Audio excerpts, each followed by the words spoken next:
Hello, great to see you all at the No Code MVP Bootcamp Talks. Great to see you all three here, Stephen, Keith, and Mindy. How are you? Good, good. Doing well, yeah. Excited to talk. And it's a special day for you. It's your birthday, you just told me, so congrats. Thanks. Happy birthday, Stephen. Nice. And of course, I'm really curious how everything went for you after that.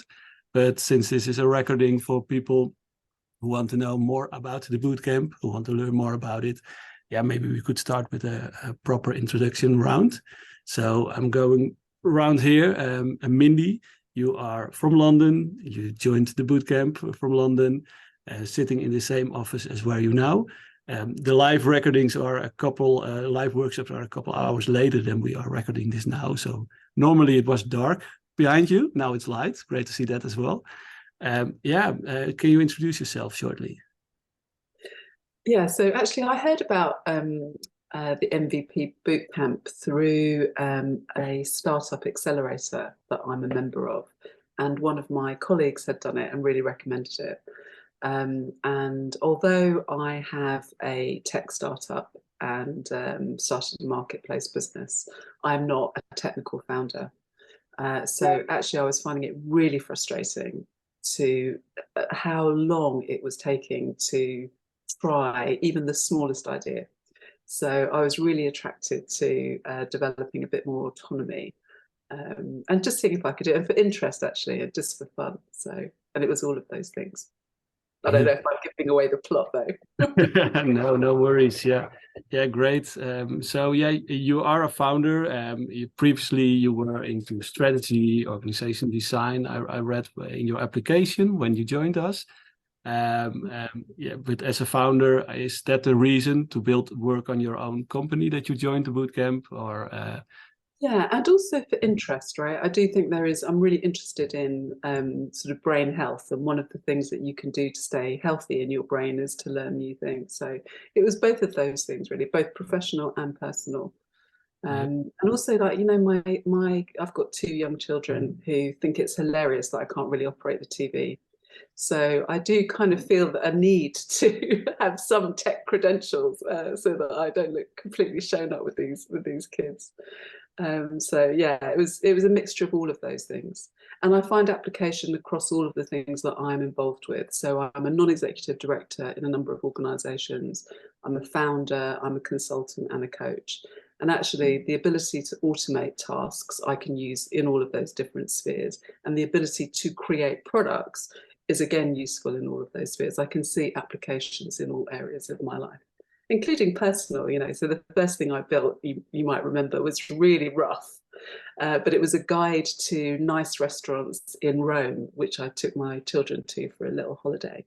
So, you know, like even in my personal life, I find it has great application. Yeah, I recall. I think that was in the weekend, in after week one or something, that you had a Yeah, little. it was week one, Yeah, yeah. Yeah. yeah. You immediately applied it. Yeah. I know everyone loved it, and yeah, really cool. Keith, you are joining us from Austin, USA. You are an entrepreneur and a teacher. You actually do boot camps yourself in coding, developing. So that's really great. And we chatted a little bit about boot camps in general. As a developer, yeah, I'm really curious what made you sign up for the No Code MVP Bootcamp, which is about learning how to build something without writing code, how that could complement your coding skills. Can you introduce yourself shortly? Yeah, I have been a professional developer for between 25 and 30 years. I was doing some coding before the internet popped up. I was kind of in the right place at the right time when the internet popped up. I am a self-taught developer because you couldn't even get a degree in web development when the web popped up. It was just too new. I just moved forward, sort of learning and growing with that industry. In that process, for me, it's always, I need to make a thing. Oh, I can make that with code. Let me learn the code to make that thing, right? That the end point has always been the motivation for me.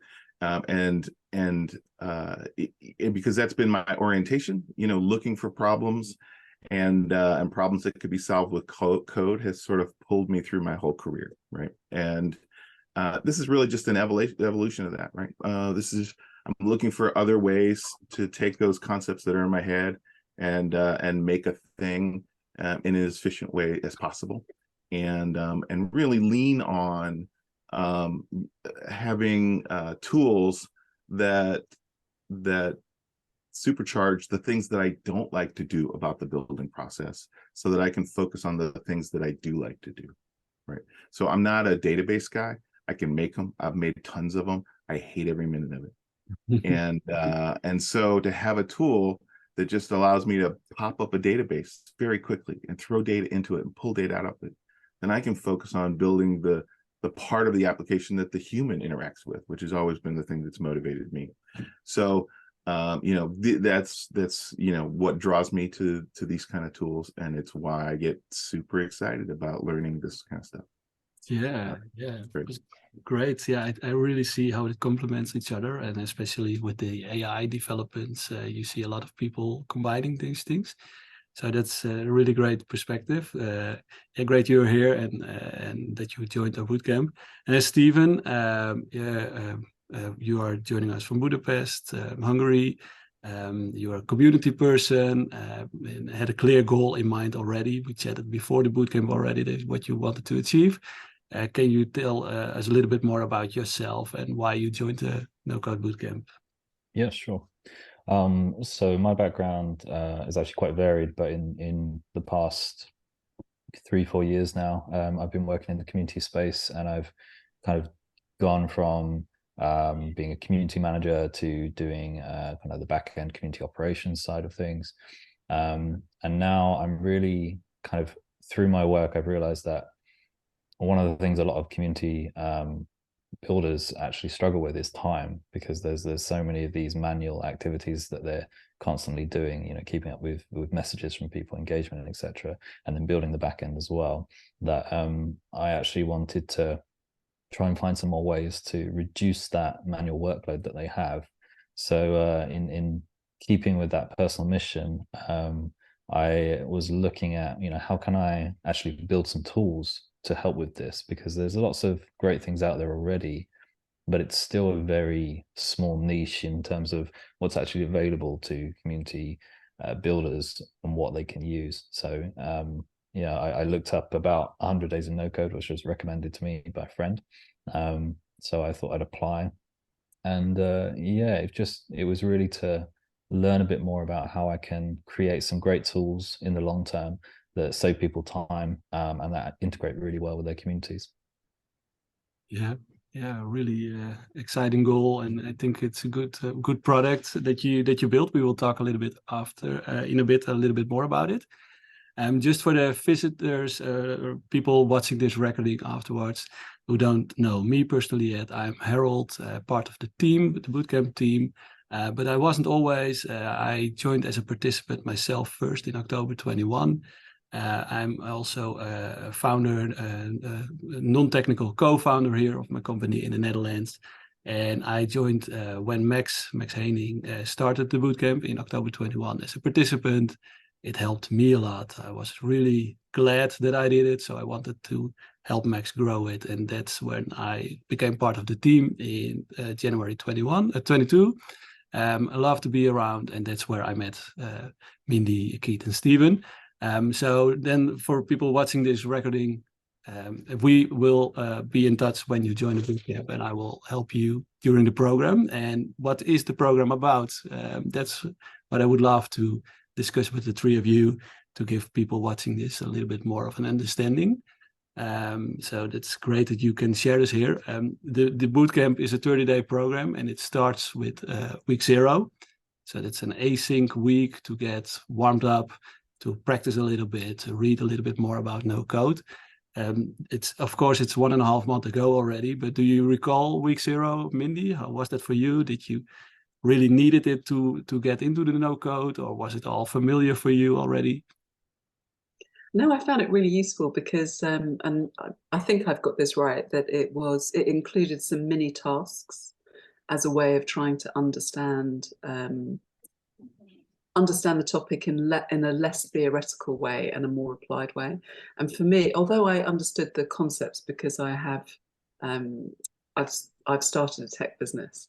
I hadn't done any of those bits of it. So while I kind of knew there's a back end, there's a front end, and blah, blah, blah, they still felt quite abstract concepts for me. So actually the thing that I thought was really brilliantly designed in terms of a learning experience was having these mini tasks, on a database, on a very simple application and so on. And just, I didn't do those things very well, but actually I had prepared the questions in my mind for when we were taught them through the course of bootcamp. So I found week 0 really super helpful actually as preparation. Yeah, and that's the one. I think the software mini mission is the one you turned into that Rome guide. Yeah. Yeah, exactly. Yeah, really cool. And in week 0 had several mini challenges. Keith with 5 different mini challenges just to warm up. Do you recall which was your favorite then of the first 5 for practicing? Was it the Yep one, or we did Notion, Software? Was also one of the tools. Which one did you like most to get into the bootcamp mode? Yeah, it was interesting because I came in. Some people come into the bootcamp and they don't have a solid idea; they're just kind of interested in the topic. I came in maybe like Stephen, who had a more clear idea of kind of what I wanted to build, and so that first week 0, I actually sort of built versions of that in Yep and a database version in Airtable. I sort of did a little taste test, like, oh, I have this idea. How can I apply it to this tool? How can I apply it to that tool? And that was super helpful. So for me, because I am sort of very goal oriented in general, but in this course specifically, it was an opportunity for me to expose myself to new tools and just sort of give them a test run and see how that fit with my concepts. So. Yeah, people are coming in with all kind of different backgrounds. Some have really experience with tech, others have totally not. So for some are really just starting with tech at all. And we have had about 50 plus people all over the world, which you got to meet at the kickoff in week 1. Stephen, how was it at the kickoff to see everyone for the first time? And did you recall some faces, perhaps from Twitter, or names or people you already saw somewhere, or was everyone just new for you? Yeah, so no, for me, I was coming into this bootcamp, I guess, completely blind in the sense that I'd never met anyone apart from you, Harold. We'd briefly kind of touched base. So it was really nice to kind of see the variety of people as well that were doing this bootcamp and kind of hear more about the different backgrounds. Because I think one of the great things about this bootcamp is it touches on so many different kind of interests and industries that you do meet such a wide variety of people that you perhaps wouldn't meet outside of your normal work or your normal kind of social circles. So I think that was a really great thing on that first week 0 to finally meet people. Yeah, that's great. So then in week 1 we kicked off just for the kickoff session to discuss the program with all of each other, and then from week 1 we also started the live interactive building sessions that we do a couple of times a week, 2-3 times a week. The first week was all about automation, a bit of Notion, APIs to make your work more efficient, to automate your work. Was that coming in handy for you in your work, Mindy? How did you like that part of the program? Yeah, I'm going to be so boring and just like everything that you ask, I'm going to say I really loved all of it. So you don't have to, huh? Just please. No, but it's really true because I just found all of it so useful. I design a lot of learning experiences for people in the course of my work, and I'm always, I'm quite critical because normally I just find the learning experiences are not well designed. But this I found really, really was. It really worked for me. So I thought the selection of tools, I thought the kind of starting at the back end, starting with something like Notion and being able to assemble your data in Notion and then create a front end in Notion as well. I thought that was a really beautifully practical and simple thing to do, that regardless of where you're starting on the journey, like if you're someone like me who can't really operate a TV, to somebody like Keith, who could probably build my TV and program it. You know, it meant that we all found a place that we could enter that was useful. So I think even for somebody as advanced as Keith, that was still useful, even if it wasn't sort of revelatory in terms of like the structure of the learning experience. So I thought it was really, really well done. So I really enjoyed learning Notion. It's just it's so easy to grasp. You know, so we've all done kind of Excel tables, and we've all tried to manipulate data in Excel tables, and it's just not so very far removed from that. But you can very quickly build an output from that you can use. And I still use my task list that I created in that week, and I've added to it and made it much more complicated than it needs to be. So, you know, I thought it was really, really super useful. Yeah, we also did a Zapier workshop. Keith, do you recall what was the first thing you automated after that when you learned about Zapier? I actually used it for work. As I think you sort of hinted at, I actually run a boot camp myself. It's a coding boot camp. I've been doing that for a couple of years, and I used Zapier in my professional world to connect HubSpot with an application that we've built in-house. So, you know, I picked it up and started really integrating it into both my professional and personal life. So very useful. So probably saves you a lot of time. Yeah. Week two is the second part of what we call the base camp. The boot camp is a 4-week program. The first 2 weeks are base camp. It's more about fundamentals, learning about no code, how it can help you. And after week 2, we go on to the next half, which is about really building your idea. Week 2 of the base camp then is about learning how to build your first real applications with software for a web app, a Dello for a mobile app. Is that where the real magic happened for you, Stephen, to see something really coming alive, or was it difficult? How did you experience that? I think by the second week, I had really started to understand that the actual scope of how many tools there are available. And that was something that I found very impressive, actually. Adalo was fantastic. I would never have thought that I could just build a mobile app so simply using something like that. And again, with Softer, I had used it briefly before, but it was a great opportunity to do a bit more of a deeper dive on some of the functionality of it. So I think really for week 2, it was that knowledge of what's available, and actually having some of that hands-on experience to play around with them, without the pressure of, you know, needing to design something amazing. I could just try it out and see how it functions. Yeah. So yeah, that's awesome to see the things coming live. But for full disclosure, this whole interview, this bootcamp talk is for people, recording for people that are maybe still contemplating to join. So the first 2 weeks are about learning the fundamentals. For full disclosure for them, what was difficult on it? What would you have done differently if you would take it again? I think the only thing I would have said is to actually check the learning platform a bit more frequently, because there was a day that I actually missed one of the tasks because in my head I had thought to myself, oh, there's no live call today, so there's not going to be a task, but there obviously was. So then on the next day I had to come back to do that. I think that was actually the API task itself as well. So yeah, just being like, you know, a bit more aware of the learning structure and the days to follow, because then that would have helped to spread it out a bit more throughout my week. Yeah. And Mindy, was there anything similar for you, like a learning or something that you would do different if you would do these first 2 weeks again? The other thing I think is that in the moment, all of the tasks really, really make sense, and all of the tools really, really make sense. And then, you know, as the days pass by, you think, what was that again? And actually, what was its use case?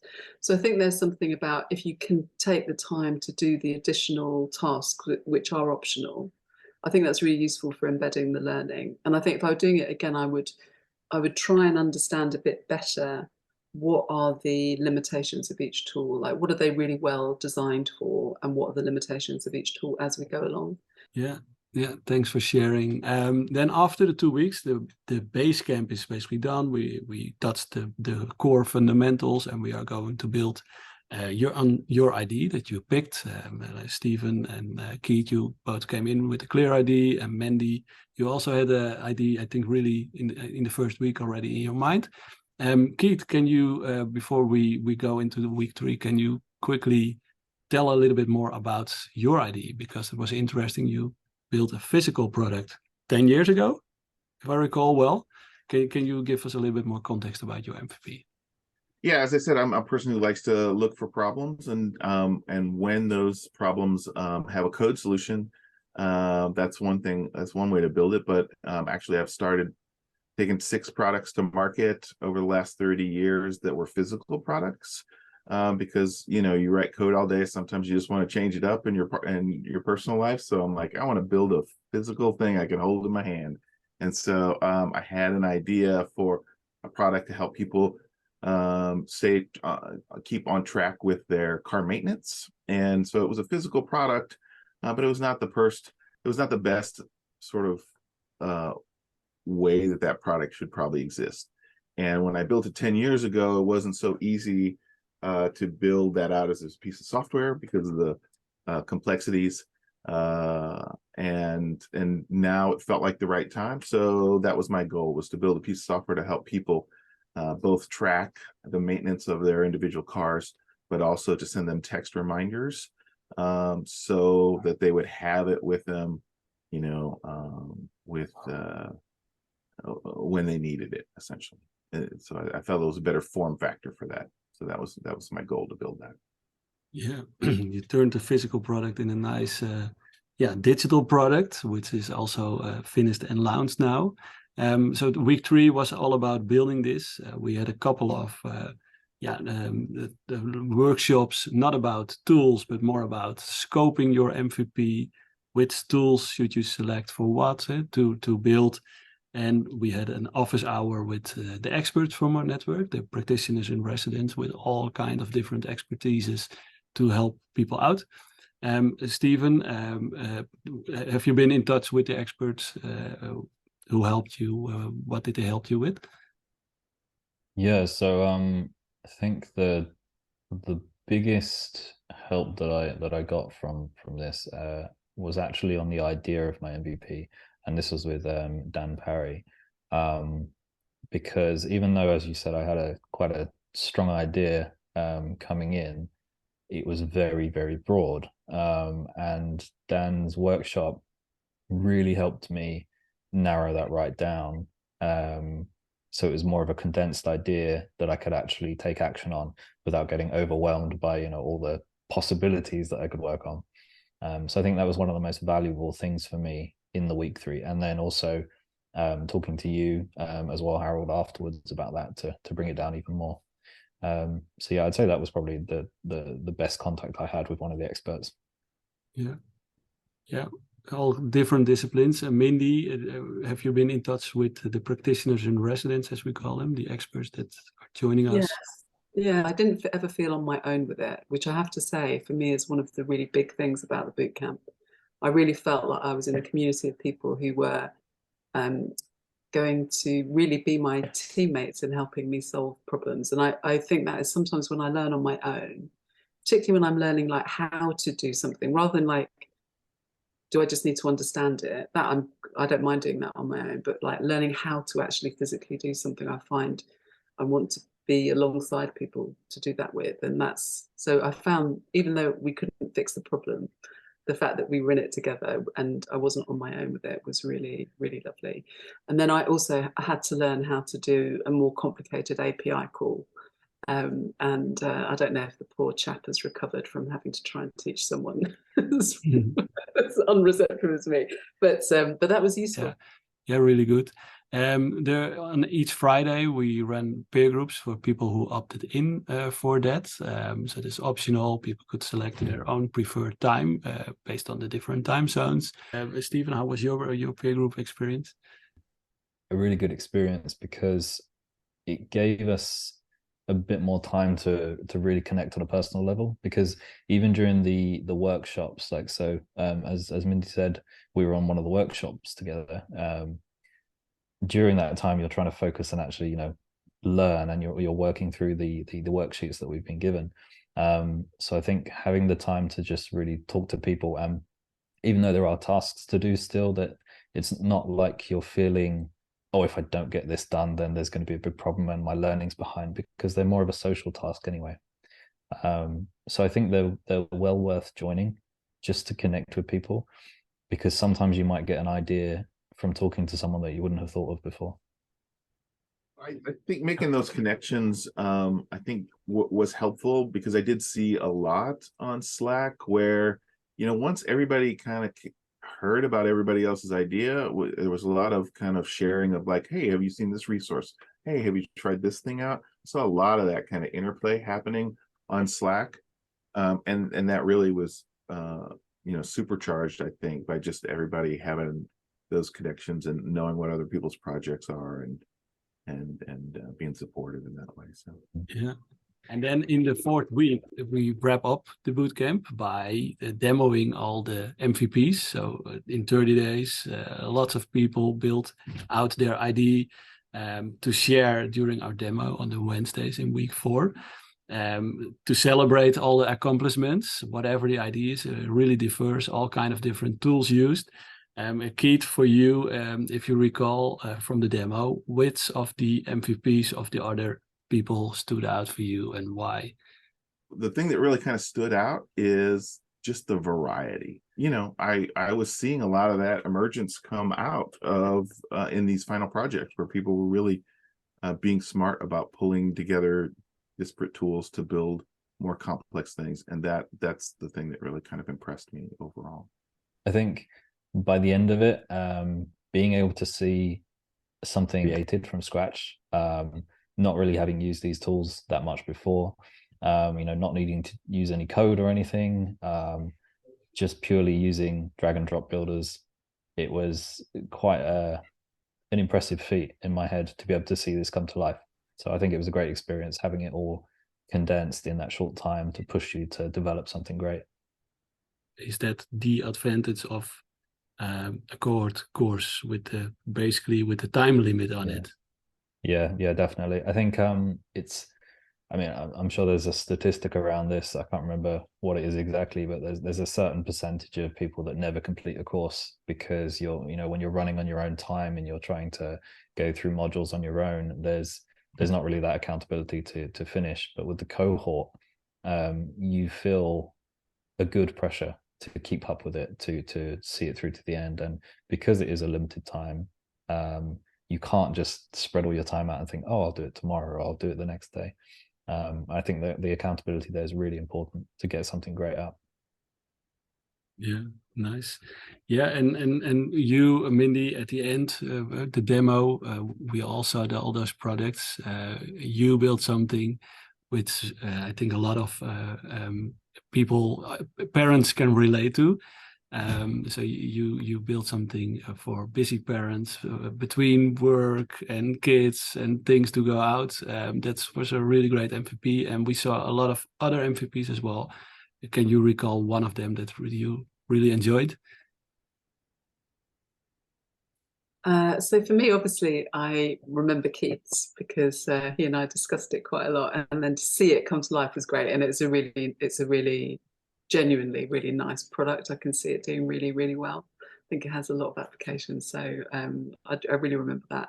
But there were loads actually. Like I just from in a way the kind of more simple, like an e-com store for digital products, which is quite a straightforward thing to build, but still. The people who were building those things had not any experience at all. And I just thought they just made really, actually very nice, very usable, very attractive stores, right? I mean, they were really nice with lots of potential to do more complicated things on top of them. So I thought that was really great.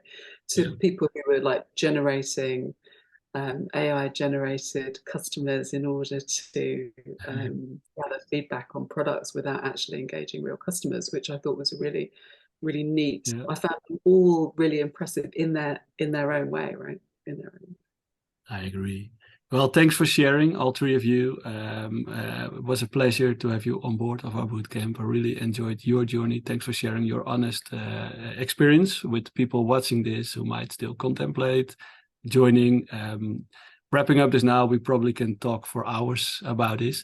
If people have questions, you can find us on Twitter, on DMs at 100 Days of No Code. Let us know if you have questions.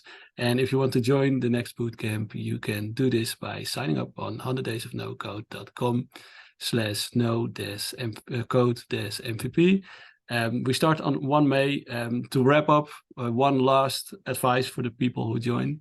Maybe a quick one for you, Mindy. Do you have a last advice for people who want to join? Well, I'd say definitely do it, right? So I think the best evidence is whether or not somebody's a repeat customer. So I'm starting 100 Days of No Code tomorrow, I think.